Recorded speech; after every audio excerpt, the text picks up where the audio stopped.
Shalom, selamat pagi Bapak Ibu Saudara yang dikasihi Tuhan kita Yesus Kristus. Kita bersyukur Shalom. pagi ini kembali kita boleh berada di hadirat Tuhan untuk menikmati hadirat Tuhan melalui pujian dan penyembahan kita bersama. Serta kita akan mengerjakan tugas kita sebagai penjaga-penjaga bagi kota-kota kita bahkan bangsa kita. Saudara, kita akan masuk dalam firman Tuhan dan waktu selanjutnya kami persilakan Tuhan hambanya Pak Pendeta Markus untuk sharing firman buat kita pagi ini. Waktu kami persilakan.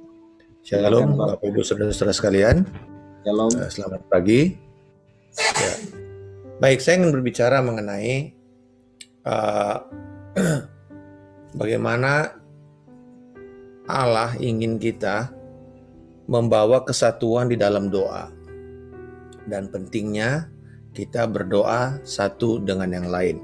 Kalau kita melihat gereja di Perjanjian Baru dari Kisah Para Rasul, kalau Bapak Ibu baca kitab Para Rasul, di setiap pasal, dimulai dari pasal pertama, tidak pernah akan terlepas dari aktivitas doa secara korporat. Ya, Kisah Rasul 1 kita tahu mereka berkumpul bersama-sama di ruang atas dan berdoa. Di Kisah Rasul 2 kita tahu ketika mereka berdoa, Roh Kudus tercurah. Lalu dikatakan mereka setiap hari bertekun, berdoa, memecah-mecahkan roti. Ya, salah satu daripada gaya hidup jemaat Perjanjian Baru adalah berdoa secara korporat. Dan ketiga juga sama, di Kisah Rasul 4 kita juga lihat bagaimana jemaat berdoa dan berseru dan meminta pertolongan dari Tuhan, bukan untuk diselamatkan, tetapi pada waktu mereka mengalami tekanan-tekanan, mereka berdoa secara korporat. Nah, jadi pentingnya kita berdoa bersama-sama, tetapi kemudian apa yang Allah mau di dalam doa bersama-sama itu? Itu sebabnya saya beri judul Allah melalui satu sama lain dan Allah untuk satu sama lain.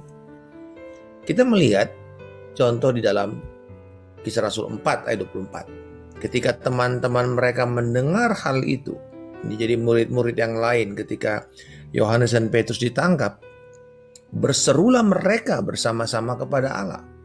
Katanya, "Ya Tuhan, Engkaulah yang menjadikan langit dan bumi, laut dan segala isinya." Perhatikan baik-baik saudara. Dan sekarang ya Tuhan, lihat bagaimana mereka mengancam kami. Dan berikanlah kepada hamba-hambamu ini keberanian untuk memberitakan firman-Mu. Ulurkanlah tangan-Mu untuk menyembuhkan orang. Dan adakanlah tanda-tanda dan mujizat-mujizat oleh nama Yesus hamba-Mu yang kudus. Saudara, mereka nggak berdoa, Tuhan tolong kami, Tuhan kami ini kecil, kami lemah. Enggak saudara. Nggak ada doa yang begitu di dalam jemaat awal. Sekalipun mereka secara kenyataan mereka kecil, mereka tidak berdaya, tidak punya kekuatan senjata, mereka dianiaya begitu banyak, pemimpin mereka juga seringkali ditangkap, tapi mereka tidak berdoa seperti orang yang pity party gitu ya, orang yang cuma mau minta dikasihani. Mereka berdoa, Tuhan berikan kami keberanian, minta mujizat waktu kami melakukan firman-Mu, minta tanda-tanda pada waktu kami melayani di tengah-tengah kesulitan, di tengah-tengah kekurangan. Lalu apa saudara yang terjadi? Tuhan menjawab doa mereka? Pasti. Ketika mereka minta untuk keberanian, Tuhan menjawab doa mereka. Dikatakan, dan ketika mereka sedang berdoa, lalu mereka memberitakan firman Allah dengan berani. Berarti Tuhan menjawab doa mereka untuk memberikan keberanian. Tetapi, coba lihat ayat sebelumnya dikatakan, goyanglah tempat mereka berkumpul. Dan mereka semua penuh Roh Kudus. Saudara-saudara, mereka bukan cuma berbahasa lidah, tetapi ada kata goyanglah. Ini menunjukkan adanya sebuah fenomena fisik. Seperti gempa bumi, seperti tremor. Kenapa? Mengapa Tuhan harus menggoncang tempat mereka berkumpul? Mungkin kalau kita berdoa lalu goncang begitu, kadang-kadang kita sekarang malah lari. Kita pikir ini gempa bumi. Kita malah melarikan diri. Tetapi saudara, ketika mereka berdoa, berkumpul, itu tujuannya karena bukan cuma Allah mau mengimpartasikan keyakinan, keberanian kepada jemaat, tetapi juga mau mengatakan dengan gamblang bahwa Bapa Sorgawi senang kita itu berkumpul untuk berdoa. Dia senang untuk umatnya itu berdoa secara korporat. Tentu kita mengatakan, Pak, bukankah Yesus berkata, kalau kita berdoa kita masuk ke kamar kita masing-masing? Ya betul, tidak salah dengan itu. Ya, tetapi saudara-saudara, saya ingin mengutip apa yang dikatakan oleh C.S. Lewis. Dengan berdoa bersama-sama teman-teman, Anda akan dapat mendengar dan melihat aspek-aspek Yesus yang belum Anda rasakan. Mengenal Tuhan itu komunal. Komunal itu artinya bersama-sama. Dan kumulatif. Artinya, kalau kita sendiri, Alkitab berkata 1 mengalahkan 1000, 2 mengalahkan 10.000. 3 mengalahkan berlaksa-laksa. Artinya ada kumulatif, ada sebuah pelipat gandaan, termasuk pelipat gandaan pengenalan akan Tuhan. Kita harus berdoa, kita memuji bersama-sama, karena dengan cara itu kita semakin berbagi roti surgawi di antara kita, dan semakin kita juga semua akan memiliki.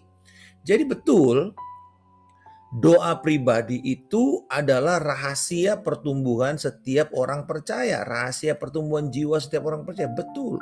Yesus mengatakan dalam Matius 6 ayat 6. Pergilah ke kamarmu, kuncilah kamarmu. Betul.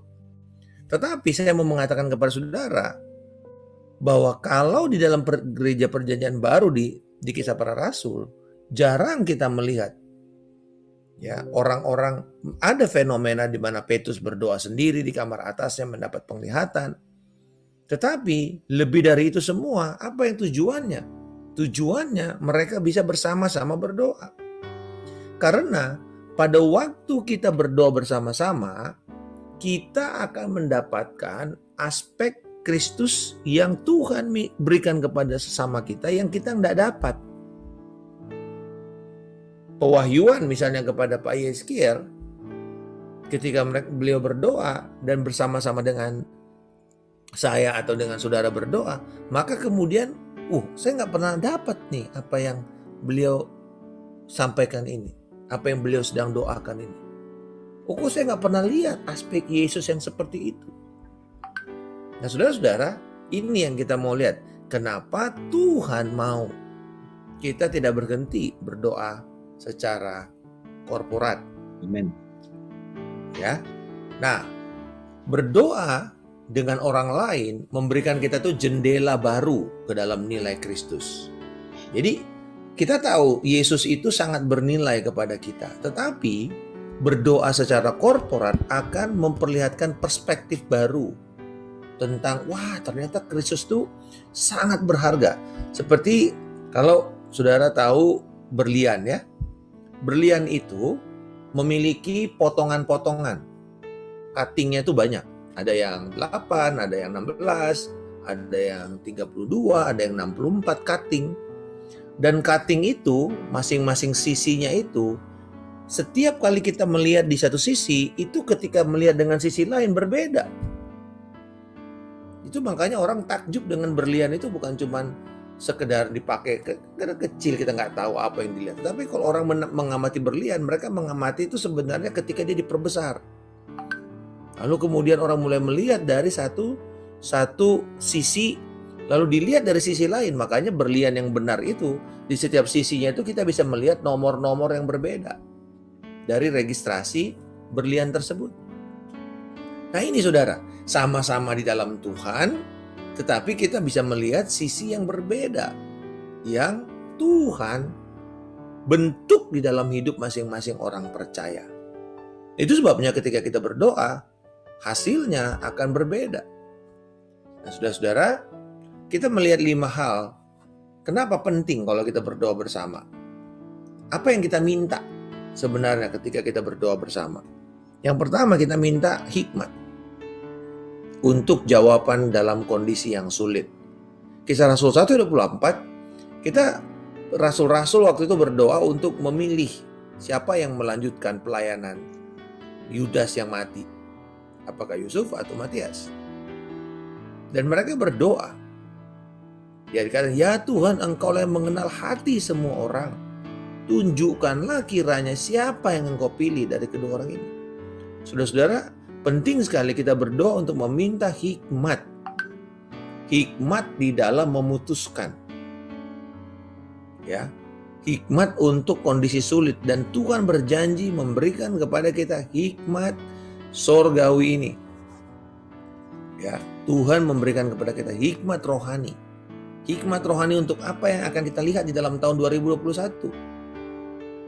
Sehingga kita tidak akan menjalani secara sembrono kehidupan kita, kehidupan rohani kita, atau pelayanan yang Tuhan percayakan kepada kita.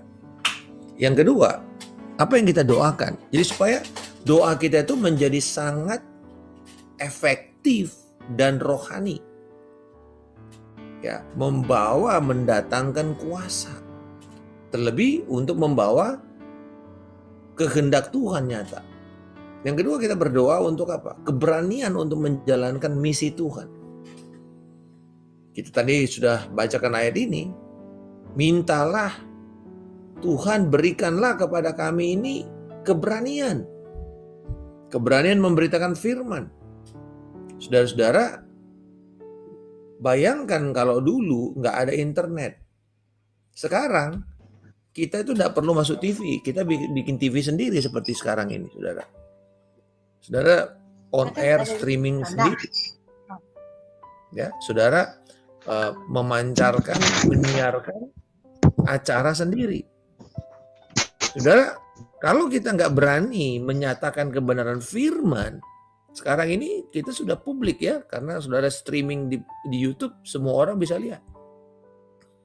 Keberanian itu, saudara-saudara, bukan untuk sekedar populer, tapi keberanian untuk memberitakan kebenaran firman yang tidak berkompromi.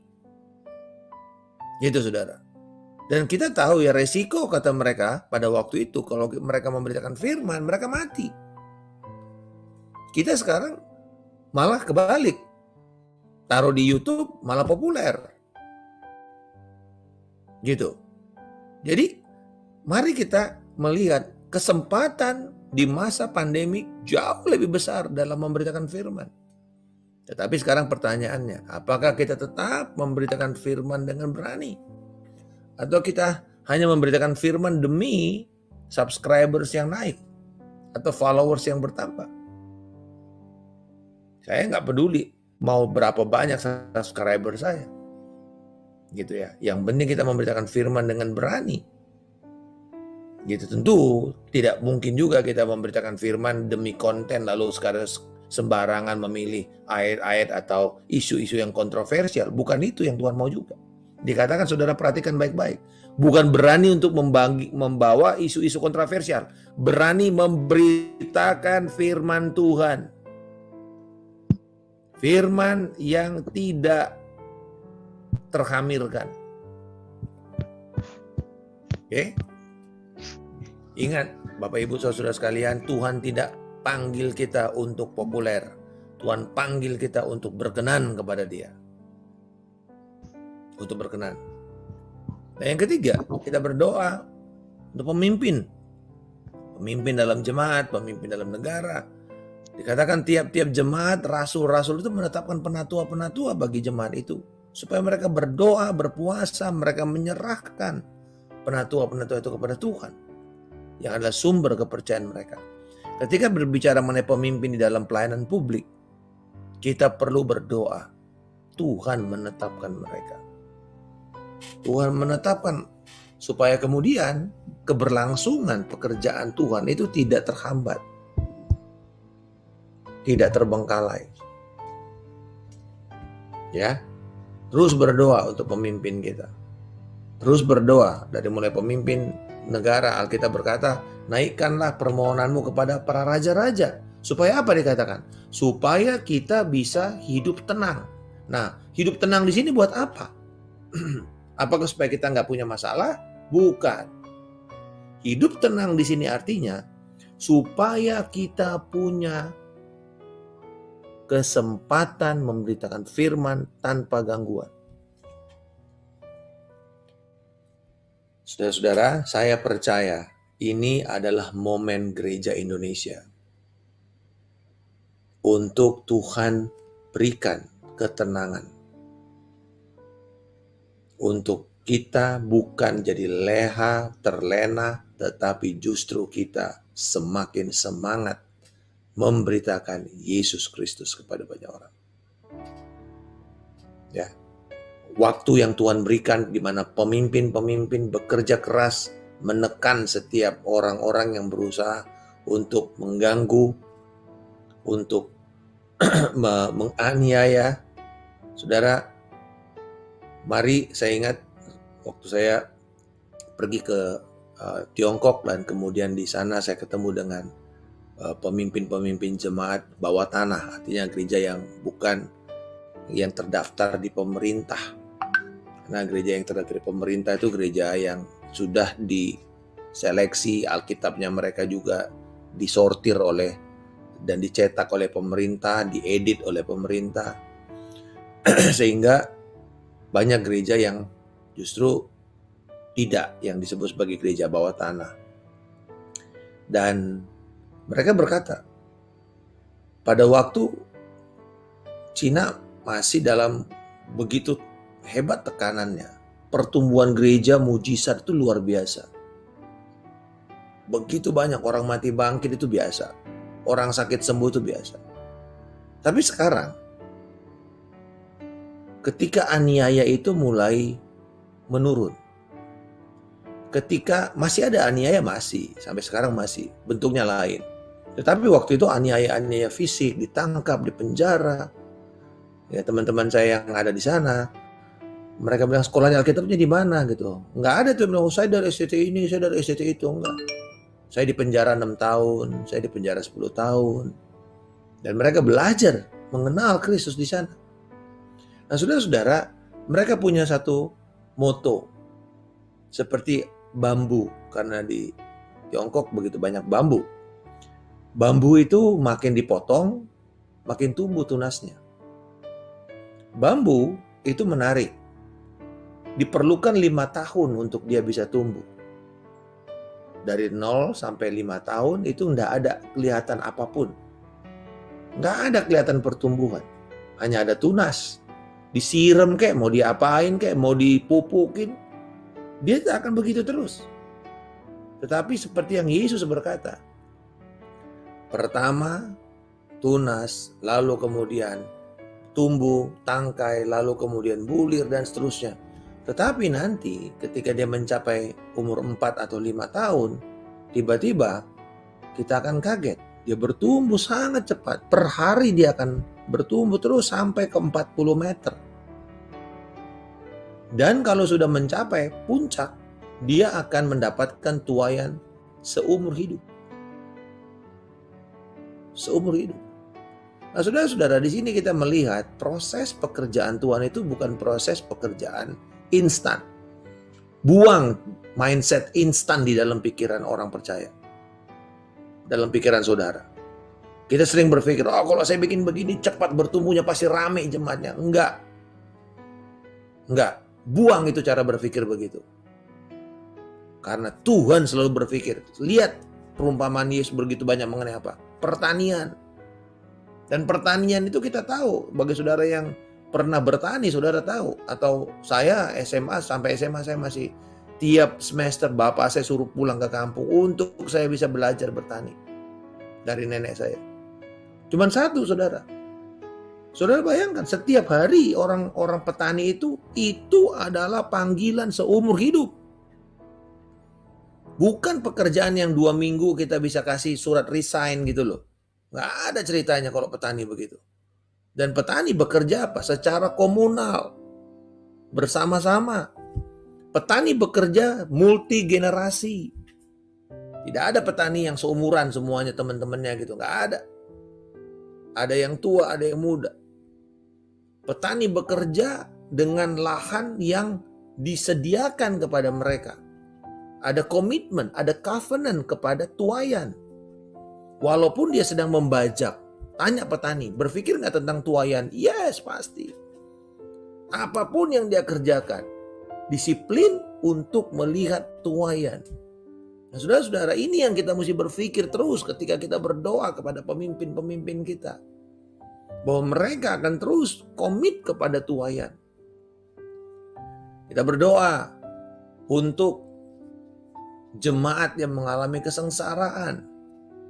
Nah, saudara, di sini Kisah Rasul 12 ini Petrus yang ketika di penjara lalu kemudian dia dilepaskan oleh malaikat Tuhan.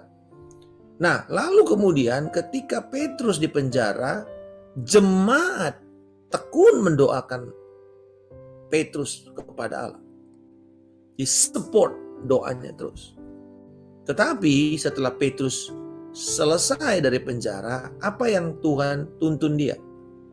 Setelah berpikir sebentar, pergilah ia ke rumah Maria, ibu Yohanes yang disebut Markus. Di situ banyak orang berkumpul dan berdoa. Dan kita tahu kisahnya bahwa orang berpikir Petrus ini hantu ketika dia datang masuk bersama-sama di dalam rumah itu. Saudara lihat kerinduan Petrus mencari orang yang berkumpul dan berdoa.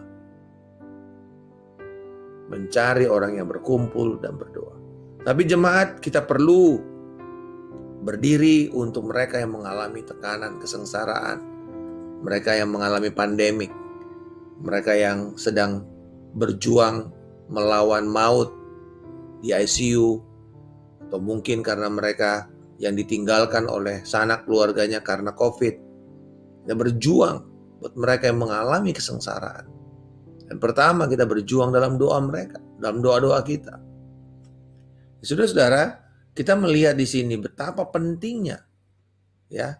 Jadi kalau kita berdoa, tadi kenapa kita perlu berdoa untuk pemimpin supaya pemimpin bisa menciptakan keamanan, ya. Tetapi bukan berarti tidak ada tekanan, karena tekanan itu membuat orang Kristen bertumbuh, ya. Jadi saudara-saudara, seperti dikatakan di gereja orang China itu, kenapa mereka mengatakan diri mereka bambu? Makin ditekan mereka makin tumbuh. Tetapi ketika mereka sudah makin makmur, mati sendiri. Ketika pandangan mereka itu terfokus pada uang, pada pekerjaan, pada materi, kekristenan itu akan redup dengan sendirinya. Itu komunis tahu sekali itu. Bahkan pemimpin India pada waktu itu mengatakan begini, jangan aniaya orang Kristen. Karena kalau dianiaya mereka jadi tumbuh. Itu sebabnya saudara lihat di India, kegerakan kekristenan. Mana ada 40 tahun pertama sejak mereka India merdeka? Gak ada. Padahal misionaris itu pertamanya larinya ke India. Jim Carey itu ke sana pertamanya. Saudara lihat, kenapa William Carey itu pergi ke India? Karena itu tuayan besar, karena juga pemerintah Inggris. Tetapi saudara lihat, tidak bertumbuh kekristenan di India. Kapan mulai bertumbuh? Ketika mulai terjadi pemboman. Ketika mulai ada orang-orang Kristen di kampung dibunuh. Gak berapa lama, satu kampung bertobat. Saudara lihat, sederhana, di mana ada penganiayaan, kekristenan itu pasti bertumbuh. Jadi sebenarnya sifat gereja itu cuma sederhana ya. Gereja itu hanya tumbuh di alam aniaya, alam kesulitan. Jadi itu sebabnya saya percaya pandemik ini justru bukan bikin gereja mati. Gereja semakin mekar. Mekar di masa sukar. Itu panggilan gereja. Jadi dari sononya memang begitu. Kita nggak perlu merasa kecil hati. Ya. Dan jemaat yang mengalami kesengsaraan, justru pada waktu mengalami kesengsaraan, apa yang dilakukan? Berdoa, dan apa yang terjadi? Tuhan melawat. Tuhan melepaskan malaikatnya. Dan kemudian kita melihat respons untuk mereka berdoa. Dan yang terakhir, kita melihat penghiburan di dalam duka cita. Saudara-saudara, kalau sekarang ini kita sebentar berkata sampai jumpa, sampai ketemu, besok kita ketemu lagi pasti. Umumnya. Tapi jemaat awal ketika mereka mengatakan sampai ketemu lagi, mereka nggak akan ketemu lagi, saudara. Coba perhatikan baik ayat ini. Sudah mereka mengucapkan kata-kata itu, Paulus berlutut dan berdoa bersama-sama dengan mereka semua. Maka menangislah mereka semua terseduh-seduh. Sambil memeluk Paulus, mereka ulang-ulang mencium dia. Mereka sangat berduka cita terlebih-lebih karena ia katakan bahwa mereka tidak akan melihat mukanya lagi.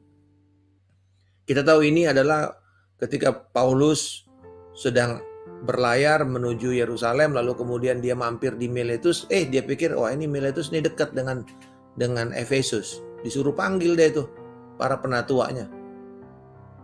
Ya. Lalu kemudian Paulus memberikan nasihat terakhir di dalam Kisah Rasul 20 kalau saudara baca. Tetapi saudara perhatikan baik, setelah itu betul tidak akan pernah ketemu lagi Paulus dengan para pemimpin yang dia rintis, yang dia bangun, yang dia muridkan itu. Artinya betul-betul sekali mereka berpisah secara fisik. Saudara-saudara, kita perlu terus untuk berdiri membangun penghiburan ilahi dalam doa-doa kita. Doa-doa kita itu akan memberikan pengharapan kepada satu dengan yang lain. Saya mau tutup dengan statement ini. Izinkan doa-doa saudara menguatkan pengharapan orang lain. Dan izinkan doa-doa orang lain itu juga menguatkan pengharapan saudara. Amin. Amin. Amin. Bapa, kami berdoa pada saat ini untuk setiap jemaat-Mu Tuhan. Kami berdoa, demikianlah firman Tuhan, bahwa aku yang telah memanggil Engkau, sekalipun Engkau berpikir kami hanya kecil, kami hanya sedikit, tetapi ketika Engkau berdoa dan meminta keberanian untuk terus menyatakan kebenaran firman-Ku, tidak kompromi, ketahuilah aku bukan hanya akan memberikan Engkau keberanian dan memberikan Engkau keyakinan, tetapi aku akan menyatakan secara fisik. Engkau akan melihat tanda-tanda, Engkau akan melihat bagaimana aku memakai Engkau dengan tanda ajaib, mujizat, kesembuhan, dan juga hal di mana doa-doamu itu dijawab dengan sangat ajaib pada waktu Tuhan. Engkau berdoa bersama-sama. Itu sebabnya Tuhan mengatakan jangan takut dengan setiap kemustahilan demi kemustahilan. Sebab aku Tuhan akan memenuhi apa yang menjadi kerinduan hatimu. Dan engkau akan melihat anugerahku akan mengalir. Dan engkau akan melihat kasih karuniaku.